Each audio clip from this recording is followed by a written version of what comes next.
Welcome to part 2 of the Performance Car Podcast with Aussie racing legend John Bowe. Enjoy the episode. You drove for DJR for a very, very long time. It's a very close-knit relationship and friendship and all that. Were you ever tempted away? Now as time goes by and we can talk about these things. I mean, did anyone ever come knocking and go, yeah, JB? Absolutely. Yeah. Did you ever get close? No, not really. Not really? No. I thought about it. I was approached several times by Holden Racing Team. Imagine that, JB in red. Several times, yeah, and I was approached by the late Kent Potter, who was the sponsorship manager for Marlborough, stroke Peter Jackson, to drive the Glen Seton several times. So, but I never really got. I contemplated it because I thought it was a good opportunity to earn some more money, to be honest. But I mean, there's a few reasons I didn't. Firstly, I was friends with Dick Johnson, and I'm still friends with Dick Johnson. I was part of his family, and I mean, he's like all of us. He has, good and bad faults, but none of his bad faults are bad. Yeah. So I'd had a good relationship. We'd won lots of things together. We'd also had some difficult times together, as in performances, but we'd never had a harsh word. We'd never had an argument, which is pretty unusual. Never had a moment where you spat the dummy at either of us. It must be hard balancing that friendship because he's also kind of your boss, but he's also your mate, but you're also racing against each other. Well, exactly right. I mean, it's hard to balance the desire to do well, which all racing drivers have. It's inbuilt in you, and the fact that I always remembered whose name it was above the door. Always, and for that reason, I always treated him with due respect. The plight of Dick Johnson Racing went up and down with who the people were there. There were some good people, then you lose a couple of people, and then you get some good people back again. And that's what racing teams are like. And one person doesn't make a team, but one person can glue it all together. So, but overall, those 11 years, we had great fun. And one of the reasons I didn't leave also was I had no idea how I would tell Dick Johnson I was leaving, and I was not. Even when I did leave, it was like not easy. Yeah. Because I'd stay at his house. We spent so much time together because we'd go to the track. We'd get there on a Thursday. He'd pick me up at the airport, and off we go. It was the Dick and John show. It's like a married couple, really. Anyway, it was. When looking back, it was a terrific time, and we had the harder times were hard times. The latter part of the Sierras, we had a difficult time because everybody had caught up to us, and then Ross Stone came to work there, and Ross Stone made a significant difference to that team. And then he got Jimmy Stone there, and he made a significant difference. So when they left to form Pack Leader Racing with Alan Jones, there was, we didn't unravel, but we weren't the same unit anymore. So that's why I look at Dick's team now, and I have nothing to do with it other than to say good day to him. And I'm so pleased for him, even though I know his role is not in that technical sense. But I'm pleased that he got to see the team come on again, and it's only come on because it has the resource. Yep. So obviously Roger Penske is a very successful man. He knows how to be successful. He's put the right people in place to make sure they've got the resource to be successful. Look, all of a sudden, every racetrack they go to, they're a chance. And several times in my racing life, every time we went to the track, we knew we were a chance to either be on the podium, be the top step of the podium. So it's a pretty good way to be, except that when it goes away, it's not real easy to deal with. You go, what happened? It's a lot easier to climb the grid than go back down the grid. Dick had this saying, I have a lot of sayings that I always quote him as.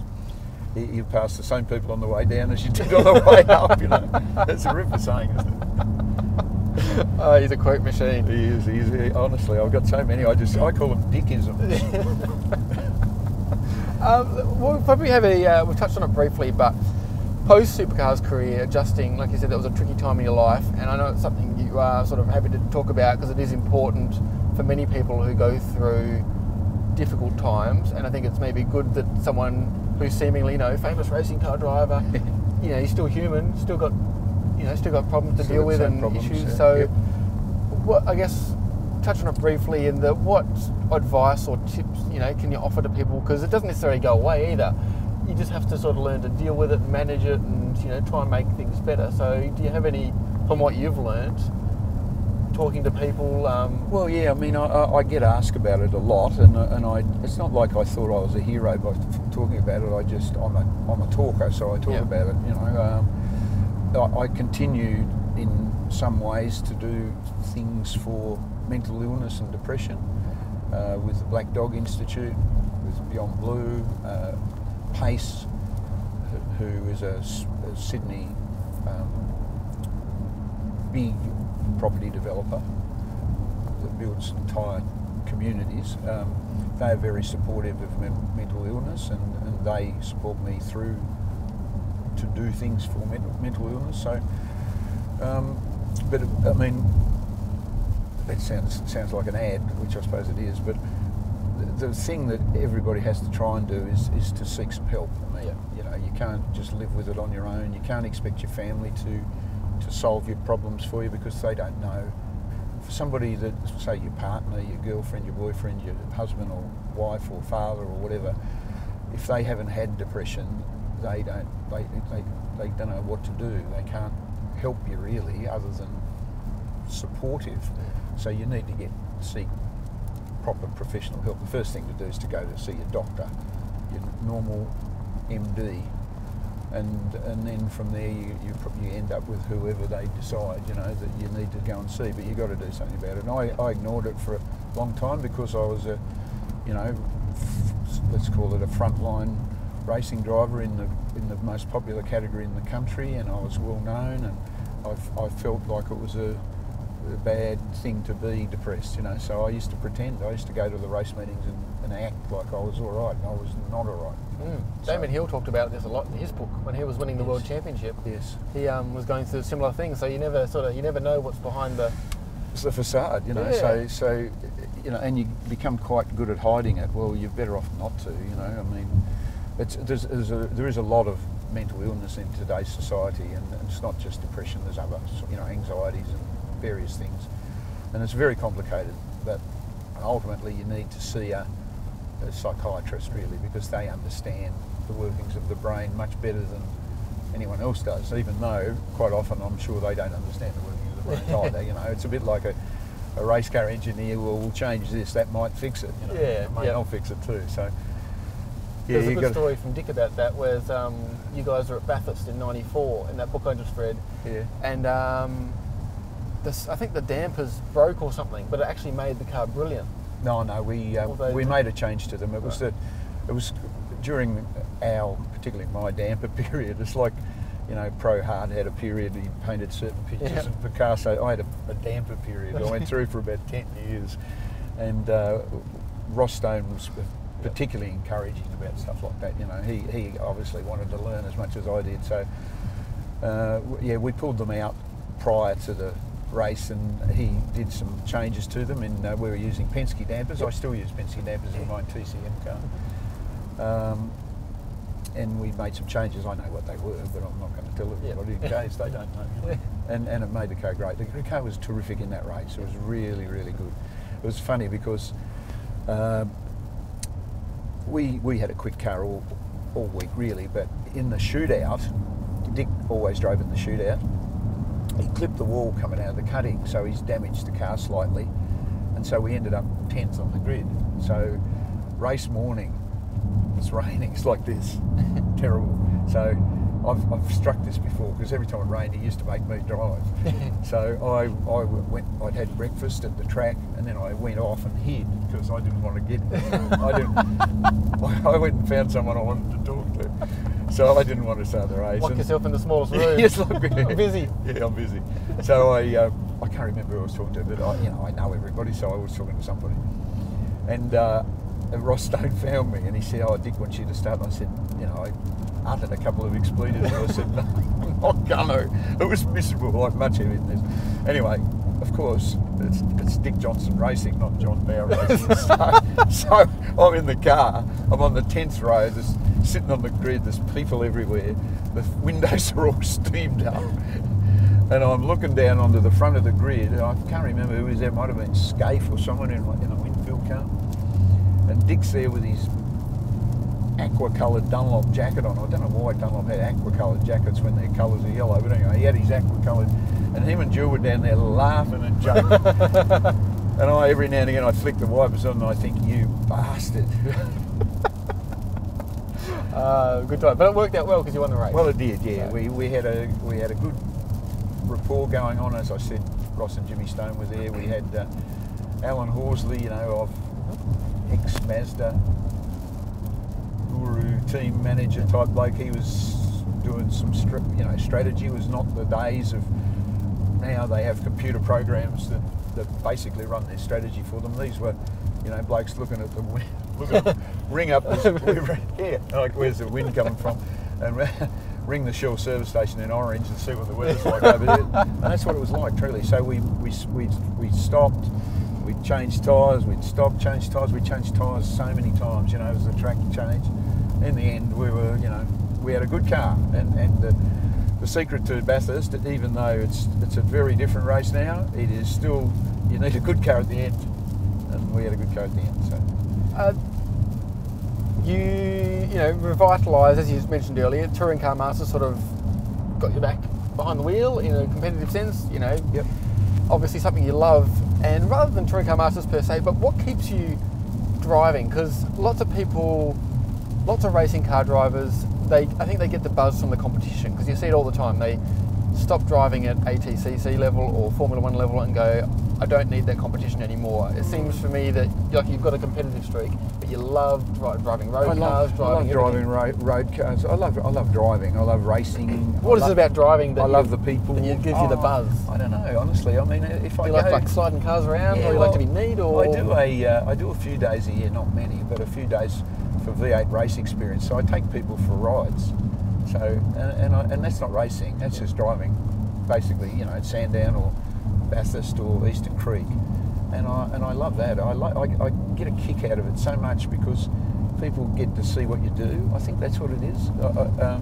And why I love it still is because I just love driving. Yeah, I love the edgy, you know, trying to get the best out of the car. I love the technical bits about where you adjust a bit of this and make the car do more what you want it to do. So I don't know. I know people get over it. I mean, I've tried to get Dick many times to come and have a race in the TCM, but he won't, because you know, I don't know why. I think he's over it. You know. Yeah. So, although I did get him to come and do a few V8 race experience days, and he actually loved it. So, because it's half showing off, you know, you show off in front of people that don't know what you know how it works.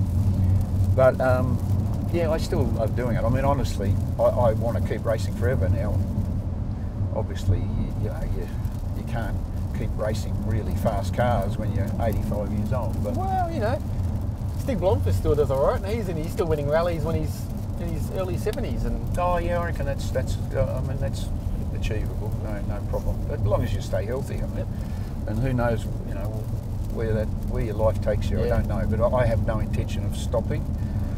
And I try and give value to the people that support me, and I have a number of, you know, companies, and I don't like to call them sponsors because I've had them for a long time. They're supporters, and I try and give them value so they keep supporting me so I can keep racing, because that's why I do it. I don't do sponsor things for any other reason other than it helps me to keep racing. Yeah. You know, so.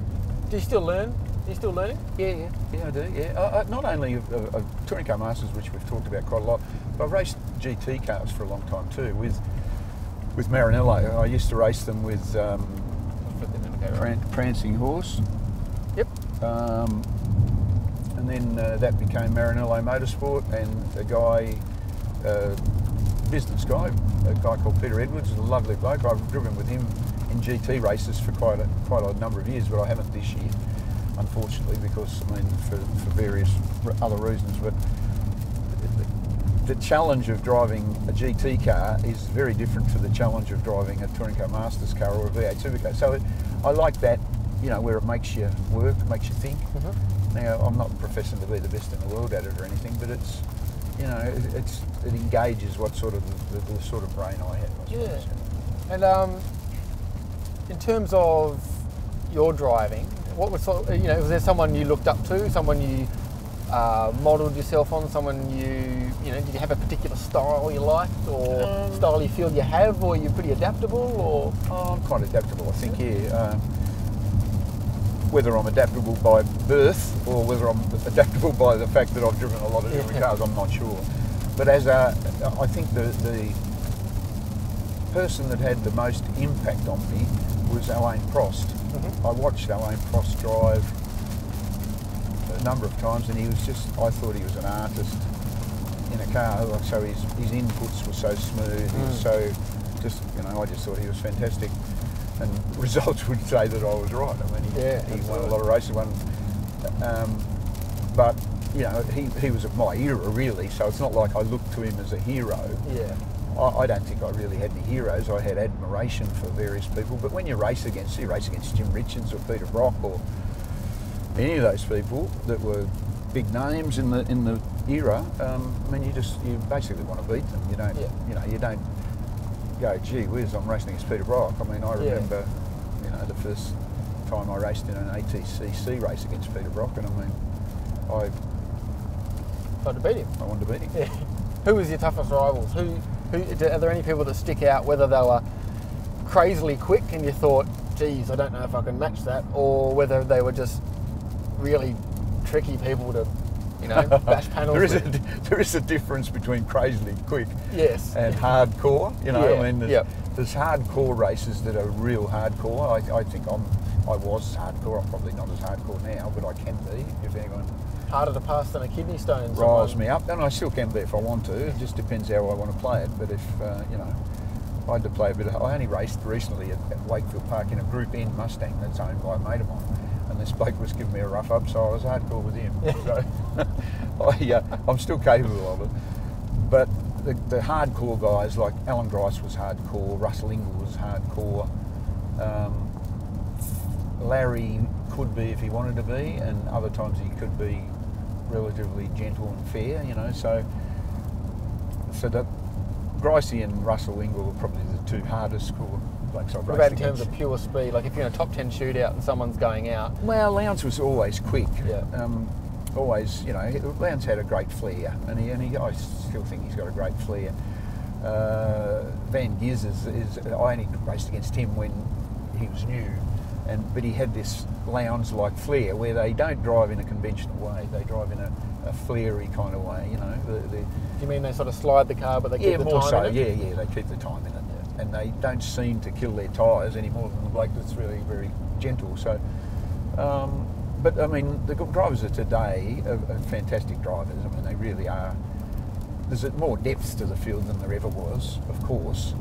And there's some people that are further down the field that get labelled as a journeyman when, in fact, they're probably not. But you know, the guys. There's a reason Jamie Whincup has won all those races and championships, and he is exceptionally good at it. And he was basically good at it at the very beginning. The first year he raced, it's well chronicled that he drove for Gary Rogers in a Valvoline car, and Gary sacked him at the end of the year. So most people, that would be the end. But I raced against him. I had a bit of a battle with him after a pit stop in Perth, and he was actually a very good driver. Now, Gary's cars in those days, they weren't the same. You know, the two cars weren't the same. They are now, of course, but it's different now. So he subsequently proved himself, and I remember when Jason Richards was a very good friend of mine. I didn't have many friends in the supercar world, and I still don't have that many friends in the supercar world. But Jason was shocked by Jamie's pace when he came along, because Jason flogged Murph. Yeah. You know, made Murph look not as good as he possibly was, and Jace was like that, and he was shocked how good Jamie was, and Jamie continued continued to improve, and when he got to Triple Eight, he just took off. So you've got to look at the results. I've got a very high regard of Will Davison too, for instance, who's probably the most dedicated, one single-minded racing driver I've ever come across, including me. But he's not having a great year, and unfortunately in this world you're as good as your last results. It's very fickle. I wouldn't recommend it to anybody to be a racing driver, I tell you. Yeah, it sounds good, but it sounds... it only sounds good when it's going. Yeah, that's right. Let's finish off with a few quick reader questions, because there were a few that people wanted to know about. Let's start with... There was a couple of driving questions, and what do you think? I mean, you've done instruction over the years, you've had your own school at times, you've done, V8 race days.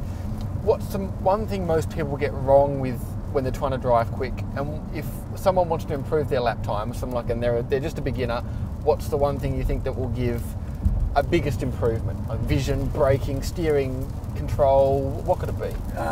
Well, it's a driving quickly, whether it be on the road or on the racetrack. The racetrack's quite different to the road, but it's very complex. It's about depth, judgment, and all sorts of things. But if you had one thing to do, you've got to get your eyes up.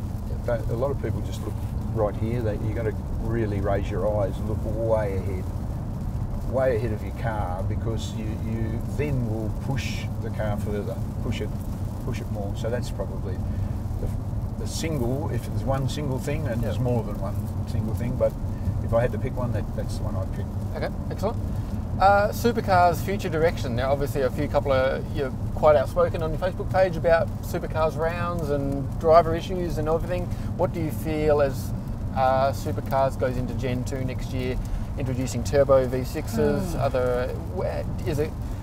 What do you find optimistic about it, and what are your hesitations with it? Well, I think, look, Supercars is a fantastic show. You go to the races, if you go this weekend, it'll be an awesome show. It'll be like, as entertaining and as good as anything you can see in this country by miles, as a entertainment medium. And I don't have anything against turbos. I mean, the whole world is going turbocharged. This car's turbocharged. Yeah. I mean, a mate of mine's just bought a new little Golf. It's got a little turbo engine in it. So everything is turbocharged. So I don't see anything wrong with the turbo issue. I think what people get carried away with is the fact that there aren't any factories in it. The only factory that has any involvement at all is Holden, and how long they stay in for is anybody's guess. But we had ATCC racing before factories. There were no factories involved then, only arguably Holden. So, the motorsport will survive without a factory, without manufacturer interest. They'll find a way. Yeah, well, of course they will, because the teams will find a way.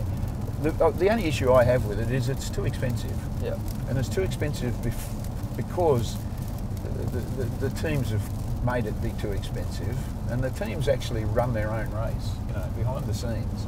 They have a board, and they have, they make the decisions. So the fact that they have all the practice and all the R&D, and the turbo engines will possibly make it more expensive. Possibly. But, the world's changing, V8 normally aspirated engines, as much as we all love them, are like a dead duck, really. So Do you want to go and see them? Go and watch the Touring Car Masters. Yeah, that's right. Yeah, exactly. I mean, I don't think everybody will be running a turbo engine next year, or the year after, for that matter. There will be a phase where the V8s may fade away, or they may stay. Their mission statement is that the turbo engine will have parity, which is very hard to do, because a turbo engine makes lots of torque. It's also very susceptible to engine mapping and stuff. So it's going to be a big job for the category to keep the parity.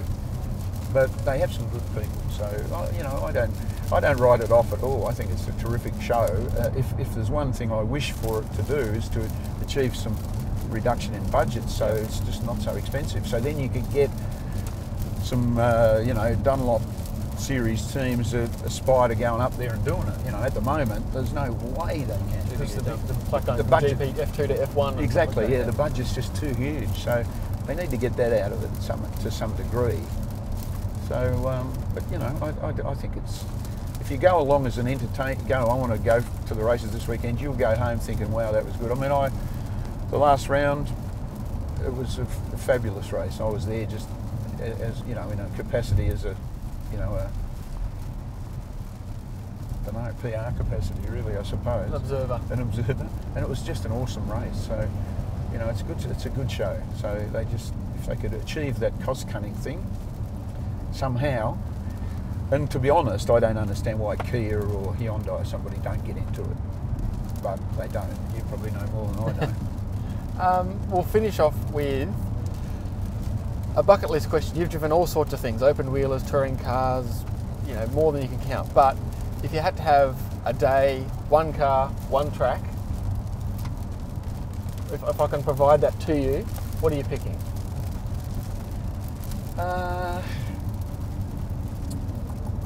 Maybe an FW07 Williams that Alan Jones won the World Championship in. Oh yeah, yep. At, say, Spa or something. Okay. Yeah, that'd be good. Well, that wouldn't be out of... That car lives in Australia. Gets raced. That's true. Yeah. Let's make it happen. If you own that car, JB wants to drive it. It'll be a lot of money. We'll I know the guy that does. We'll get it to the Spa Historics. It'll be awesome, eh? We'll win the race. It'll be awesome, wouldn't it? It'd be, you know, I mean, even the little March I race has got staggering capability, even though it's 40, Yeah, you forget. 42, 43 years old. It's still got staggering capability. Really, really serious grip. More grip than anything. It's got big tyres, but it hasn't got ground effects or anything. So the Alan Jones car must be amazingly grippy. You know, where I drove ground effects cars, but they were Atlantic cars and Formula 2 cars and stuff, and they had lots of grip. But an F1 car with ground effects, wow, you know. There you go. Yeah. We'll see what happens. Hopefully next time we'll have you back on the podcast, and maybe I wouldn't you'll even mind driving a little M3 Evo at Spa if you can organise that for me. You know, 'cause I raced Have you raced at Spa? No. Okay. I'd like to then. We're going to go back. My friend Joe Collegia has got that old Corvette I've raced a few times. He wants to take it back to Goodwood next year, so hopefully I'll go back to Goodwood and I'll be able to put my old, you know, old clothes back on, and the tie and play the part of an old gent. Yeah, excellent, fantastic. Well, that's a good place to end. Thank you very much for your time today, JB. It's been a pleasure mate. talking with you. Hopefully you've enjoyed hearing some of JB's thoughts. As ever, Scotty, when I first met you, I knew you'd be a good journalist. In fact, I don't know whether you remember, but I did ring the editor of the time at Unique Cars about you, and you ended up, you are a good journalist. So there you go. So I'm a good picker of people. He's going to make me blush.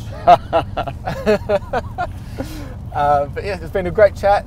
It's always a great chat, chatting with JB. He loves cars, loves driving, and a great ambassador for the sport, for motor racing in general. So hopefully you've enjoyed this. As ever, let us know in the comments what you thought, if there's anything else you want us to cover, and we'll see you on the next episode of the Performance Car Podcast. See ya.